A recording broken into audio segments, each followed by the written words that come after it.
শুভ সকাল বন্ধুরা, welcome back to my channel CM house ওয়েবে তোমাদের স্বাগত জানাই। বীরভূমের ছোট্ট একটা গ্রাম থেকে আমি চিত্রা। তো চলো আজকে সকাল সকাল ব্লগটা শুরু করে দিয়েছি। সকাল বলতে গেলে অনেকটাই সূর্য মামা এখনও দেখা দেয়নি। তো কালকে থেকে বৃষ্টি হচ্ছিলো 2 দিন ধরে। তো কী করবো বলো তো, জামা কাপড় যেগুলো শুকাতে দিয়েছিলাম সেগুলো না প্রচণ্ড আর কি শুকা হয়নি আর কি, ভিজা ভিজা হয়ে আছে। তো একসঙ্গে সবগুলোই আর কি রেখেছিলাম, তো অল্প একটু শুকিয়েছে। তো দেখো সকাল থেকে সূর্য মামা দেখা দিয়েছে, তো ভাবলাম যে সকাল সকালে আজকে রোদ্দুর দিয়ে দিই, কারণ আজকে বাড়িতে অনেকেই আসবে বলতে গেলে। আর ফার্স্ট আসবে আমার বাবা। তো সেই জন্যই আর কি সব কাজকর্ম আগে থেকেই সেরে নিচ্ছি। সকালে কিন্তু ঘুম থেকে উঠে আগে ছেলেকে টিউশনি পাঠিয়ে তারপরে দেখো জামা কাপড়গুলো ছাদের উপরে টাংলাতে চলে এসেছি, কারণ না টাংলালেও আর কি এগুলো শুকানোর পর তারপরে আজকে কোনো রান্না বান্না নেই। তো বাসি মানে কালকে জামা কাপড় আছে বা ওয়ার টাওয়ার যেগুলো আছে সেগুলো সবই পরিষ্কার করব আজকে, চাদর টাদর সবই। তো রান্নাবান্না না থাকলে একটা ছুটির দিনের কাজ আর কি।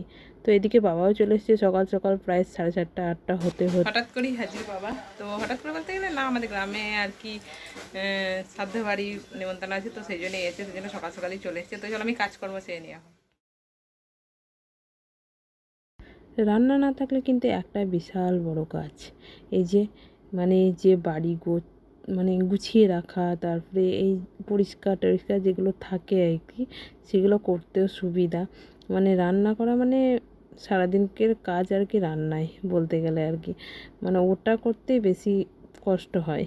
তো এদিকে দেখতে পাচ্ছ সব কিছু আমি গুটিয়ে নিচ্ছি, কারণ বিছানার চাদর টাদর যেগুলো আছে না কয়েকদিন ধরে পাতা ছিল, তো একটু নোংরা হয়েছিল। তো সেগুলো সবই আমি একদম পরিষ্কার করার জন্য সব রুমের নিয়ে নেবো, আমাদেরটাও নিয়ে নিচ্ছি।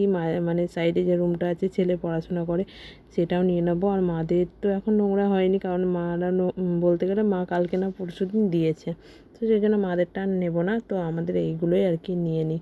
তো এগুলো পরিষ্কার করে তারপরে বাবা চলে এসছে, বললাম যে সকাল সকাল তো মুড়ি তো সবই দিতে হবে বা সকলেই খাওয়া দাওয়া করবে। এই যে বাবু এবার যাবে দোকানে প্রতিদিনকার মতো, ও আর কি জামা কাপড় ছেড়ে আর কি রেডি হয়ে নিয়েছে। তো এবার পুজো করে ও যাবে দোকানে, কারণ ওর প্রতিদিনকার কাজ, ও আর দোকানে তো যেতেই হবে বলো। তো এদিকে দেখো আমি বেড কভার সবই চেঞ্জ করে নিয়ে একদম গুছিয়ে রাখলাম। তো কেমন হয়েছে সেটা কমেন্টে বলো। আর আমার রুমটা কতটা গোছানো আর কতটা সুন্দর সেটা যদি ভালো লাগে তোমাদের, তখন নিশ্চয়ই কমেন্টে বলো। তো দেখতে পাচ্ছি সব কিছু কমপ্লিট হয়ে মিষ্টি এনেছে, তাই বাবু খুলছে।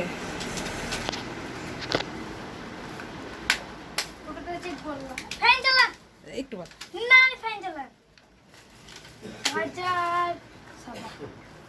ভাজা সাদা তো শ্রাদ্ধ বাড়ির ভোজ, তোমরা তো সকলেই জানো যে আজকে খাওয়া দাওয়া নিমন্ত্রণ আছে। বাবা চলে এসেছে, কারণ আমার বাবার ঘরে বাবারই আর কি আত্মীয়ের মধ্যে আর কি মারা গেছে, তো সেটাই আর কি আজকে খাওয়া দাওয়া, মানে আমাদের যেটা বলে আর কি খাওয়া দাওয়া আছে আর কি। তো শ্রাদ্ধ আর কি, তো সেই জন্য খাওয়া দাওয়া আছে। তো চলো সকলেই যাব। তো স্নান টান করেছি আজকে, কারণ এমনিতে তো বাড়িতে থাকলে স্নান টান করা যায় এখন গরমের দিন প্রতিদিনই। তো বাবা চলে এসছে, তো বাবা তো সকালে এসছে, বাবা মুচুরি খেয়ে তারপর বাবা ওখান থেকে ঘুরে আসলো, কারণ আমরা থাকি এখানে আর মানে গ্রামে আর কি খাওয়া দাওয়া আছে আর কি। তো সেই জন্য ওখান থেকে ঘুরে এসছে, কারণ আত্মীয়ের মধ্যে আগেই বললাম যে সকালে এসছে, সেই জন্য এক পাক ঘুরে এসছে। তো এখন বাবার সঙ্গে গল্প করছে আমার শ্বশুরমশাইয়ের সঙ্গে। তো চলো আমরাও রেডি হয়ে যাব। আর এদিকে দেখো ছেলে গেছে স্কুলে, ও আসবে, তো সকলেই যাবো। আর মা আমি আমরা এখন বাজে 11টার মতো। তো সকালে মুড়ি টুড়ি খেয়ে তারপরে কাজকর্ম। আর আমার কিন্তু আজকে অনেক কুটুমজনই আসবে বলতে গেলে, কারণ বললাম যে বাবার বাড়ি আত্মীয়ের মধ্যে, তো সেই জন্যে আর কি লোকজন সকাল থেকে তো 1-2 জন এসেছিল, তারপরে এখন আসবে। তো দেখাই যাক। ঠান্ডা লেগে যাবে।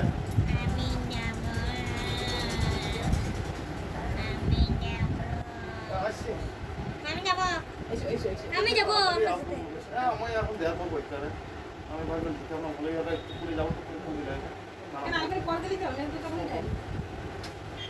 এমনি তো বটে মাথায়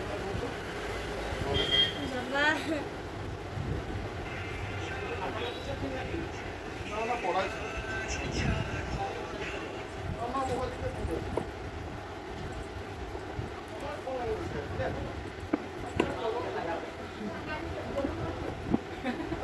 দেখতে পারলাম না। মোবাইলটা ডিস্টার্ব করছে, নাম্বারটা পেরাই না। হ্যাঁ বড়টাই লাগা, বড়টাই চার্জ নাই। হলো ওই ওই রে রে চাচি কি দৌড়ে না আস্তে আস্তে আস্তে পড়বে আর এদিকে দেখো ও যাবে আর কি মানে এখানে তো সাধ্যের ভোজ আছে, তো আমাদের গ্রামে আর কি দেওয়া থাওয়ার জন্য সকলকে বলা হয় আর কি। তো ও আর কি দিতে দিতে যাবে, তো গ্রামের তো কাজ খানিকাতে করে দিতেই হয় বলো।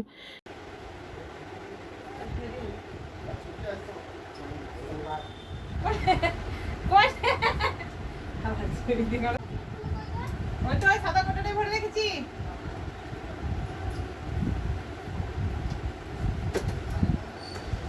ক্যামেরার দিকে তাকিয়ে দেখো না তুমি। ক্যামেরার দিকে তাকিয়ে দেখো না তুমি। না, তুমি তাকিয়ে দেখলে হবে। তাকাইতে হবে। তাকিয়ে থাকলে কথা বলতে হবে। তুমি এমনি যেমন কাজ করছো তখন। হ্যাঁ, হয়ে গেছে তো। হ্যাঁ বাবা, ওই 6 মাস ধরেই হচ্ছে। জলের বোতল কি বললে? মা তাহলে জলের বোতলে কই এখনো খাবার শুনলি না, বললি না আমাকে, আমি জিজ্ঞেস করে বললাম না। তো দেখো আমি শাড়ি পরে রেডি হয়ে নিয়েছি, ছেলেও রেডি, সকলেই রেডি। তো এবার আমরা সকলে যাব খাওয়া দাওয়া করতে। তো এই সাইডটাই পড়লাম, কারণ ওই যে বললাম শ্রাদ্ধে বাড়ি ভোজ, তো এটাই আর কি সাইডে ছিল। তো এটা ভাঙা আছে আর কি, তো সেই জন্য এই সাইডেই পড়লাম। কারণ এমনি নতুন শাড়ি ভাঙতে না খুব মায়া লাগে বলো, তোমাদের কার কারকে মায়া লাগে সেটা বলো। তো এদিকে ঝোলার মধ্যে নিয়ে নিচ্ছি রুমাল, ছাতা, তো এগুলো তো লাগবেই বলো। আর রেডি, তো এবার যাচ্ছি সকলে মিলে খাওয়া দাওয়া করতে। তো সিম্পল কাজ, দেখতেই পাচ্ছ সকলেই রেডি, তো সকালে একসঙ্গে যাবো বলে সেই জন্যই হচ্ছে। আমি আমার ওইটুতেই হবে সবারই। এই তো এই ঝোলাটা দেবো না, এই ঝোলাটা দেয় না বলছে আপনাকে। অত বড় ছাতা নিতে হবে না।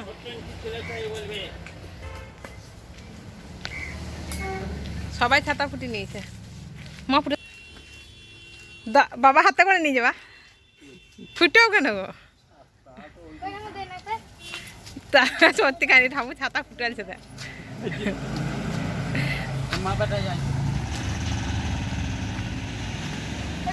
লকড়ি তো ভালো লাগে। তো চলো সকলে যাচ্ছি খাওয়া দাওয়া করতে।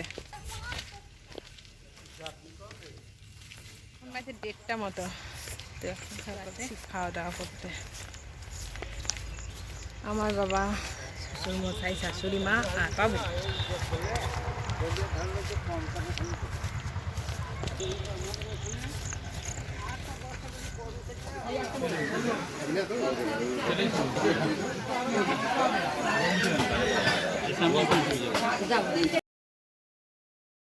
তো খাওয়া দাওয়া কমপ্লিট হয়ে গেছে। তো চলো আজকে আমাদের ভিডিওটা এই পর্যন্তই। কেমন লাগলো আমার ভিডিওটা নিশ্চয়ই কমেন্টে বলো। টাটা, ভালো থাকবে সবাই।